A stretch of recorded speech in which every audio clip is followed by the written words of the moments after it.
بسم اللہ الرحمن الرحیم۔ السلام علیکم۔ ابھی عصر ہونے کو کچھ ہی دیر باقی تھی۔ عرب تاجروں کا ایک قافلہ ملک شام کی طرف رواں دواں تھا۔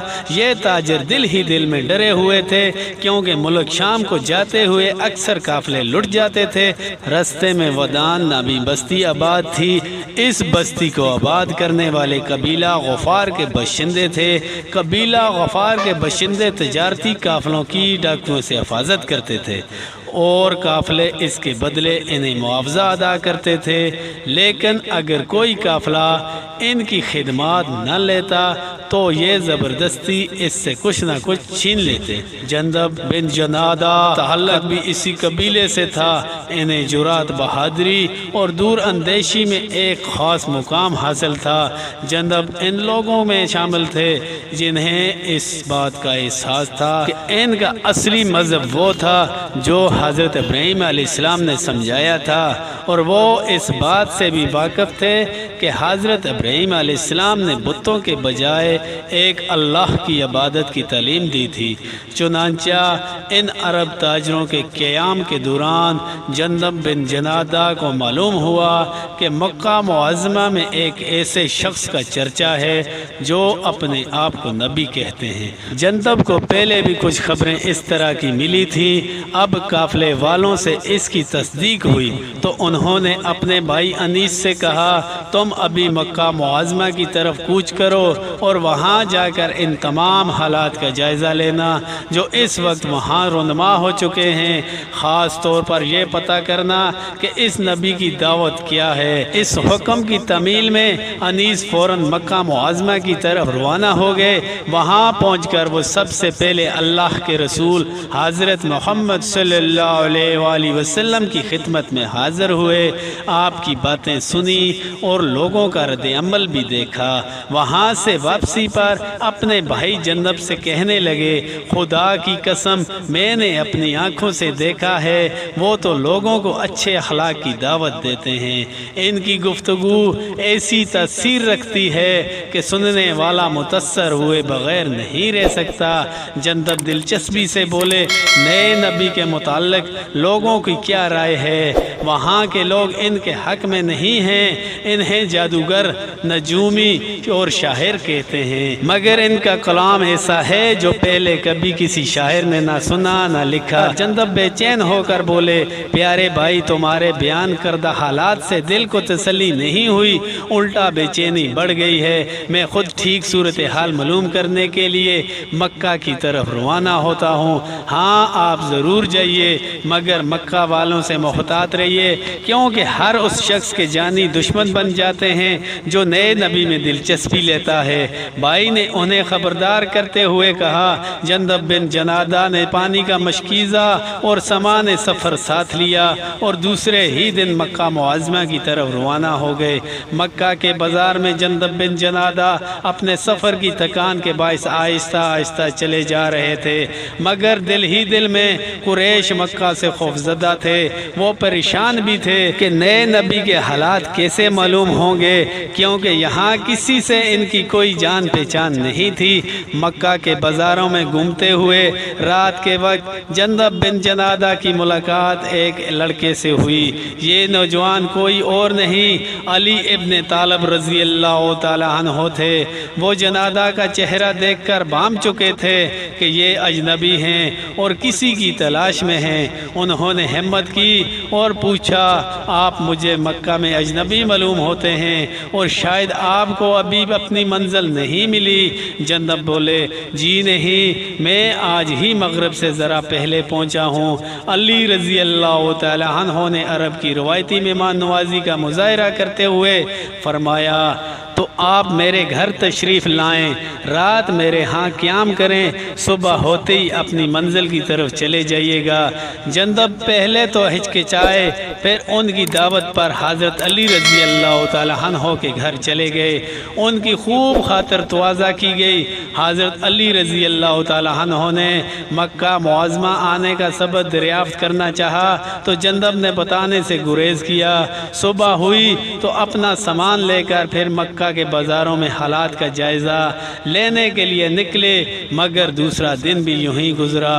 رات کے وقت پھر حضرت علی رضی اللہ تعالیٰ عنہ انہیں گھر لے آئے۔ مہمان نوازی کے دوران حضرت علی رضی اللہ تعالیٰ عنہ نے پوچھا، آپ نے مجھے مکہ میں آنے کا مقصد نہیں بتایا؟ جندب نے اپنی تجربہ کار آنکھیں اپنے میزبان نوجوان پر مرکوز کی اور بولے، اگر آپ میرے ساتھ وعدہ کریں کہ مجھے صحیح بات بتائیں گے تو میں آپ کو اپنے دل کی بات کہہ ہی دیتا ہوں۔ میں آپ سے وعدہ کرتا ہوں کہ آپ کو صحیح بات بتاؤں گا۔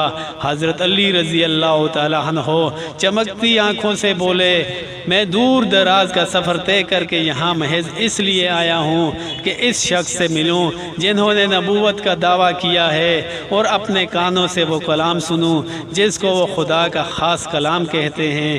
حضرت علی رضی اللہ تعالیٰ عنہ نے جب ان کی یہ بات سنی تو ان کا چہرہ خوشی سے چمک اٹھا اور کہا، اللہ کی قسم آپ سچے رسول ہیں اور لوگوں کو ایک خدا کی عبادت کرنے کی دعوت دیتے ہیں، تو آپ پھر مجھے ان سے کب ملوائیں گے؟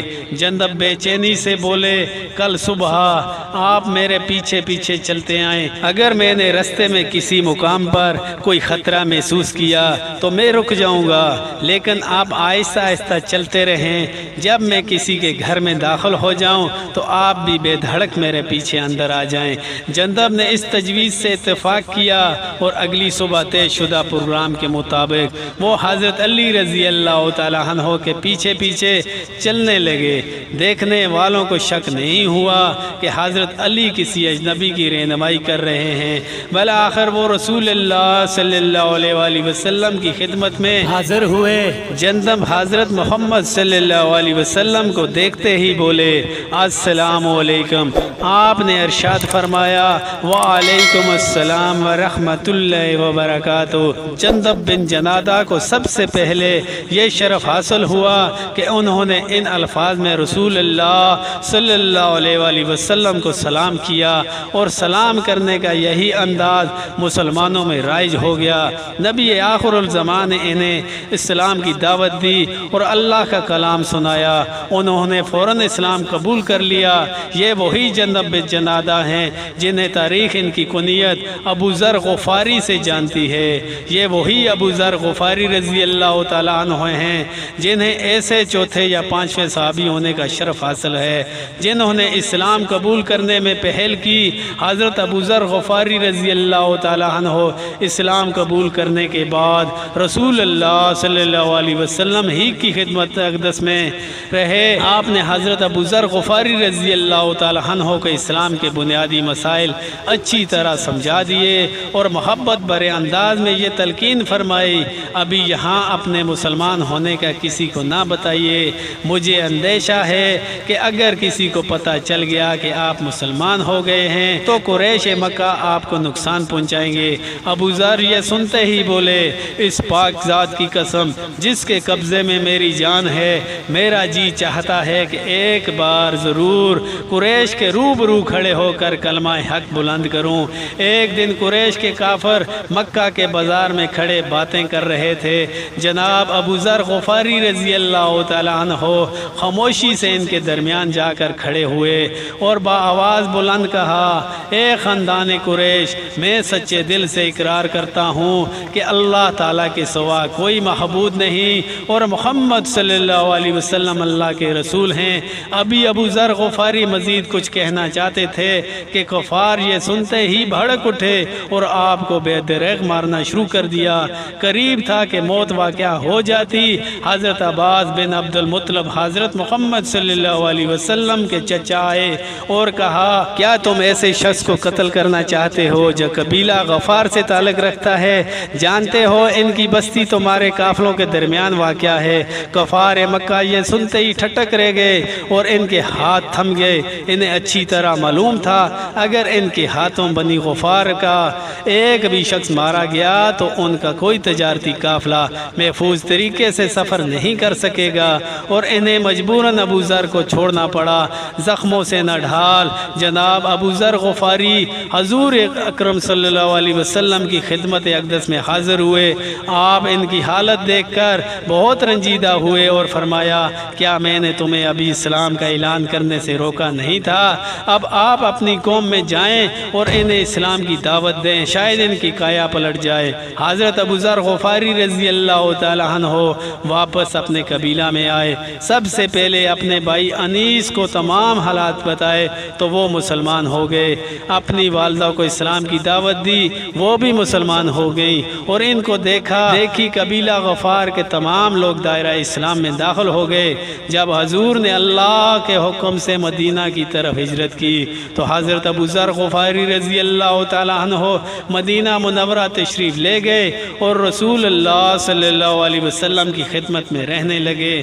جب رسول اللہ صلی اللہ علیہ وسلم اس دنیا سے رحلت فرما گئے تو جناب ابو ذر غفاری رضی اللہ تعالیٰ عنہ بے چین رہنے لگے، کیونکہ مدینہ طیبہ اللہ کے رسول صلی اللہ علیہ وسلم سے خالی اور آپ کی مبارک مجالس سے محروم ہو چکا تھا۔ حضرت ابو ذر غفاری رضی اللہ تعالیٰ عنہ ملک شام کی طرف کوچ کر گئے۔ بعد ازاں آپ مدینہ کے قریب ایک بستی میں آباد ہو گئے اور یہیں سن 32 ہجری میں آپ نے انتقال فرمایا۔ آپ کی تاریخ میں اللہ کے رسول اکرم صلی اللہ علیہ وسلم کا یہ ارشاد تاریخ کے اوراق کی زینت بن گیا۔ آپ نے فرمایا زمین اور آسمان نے آج تک ابو ذر غفاری سے بڑھ کر کوئی صادق دل نہ دیکھا ہوگا۔ اللہ تعالیٰ سے دعا ہے اللہ تعالیٰ ہمیں بھی ایمان والی زندگی، ایمان والی موت عطا فرمائیں، آمین ثم آمین۔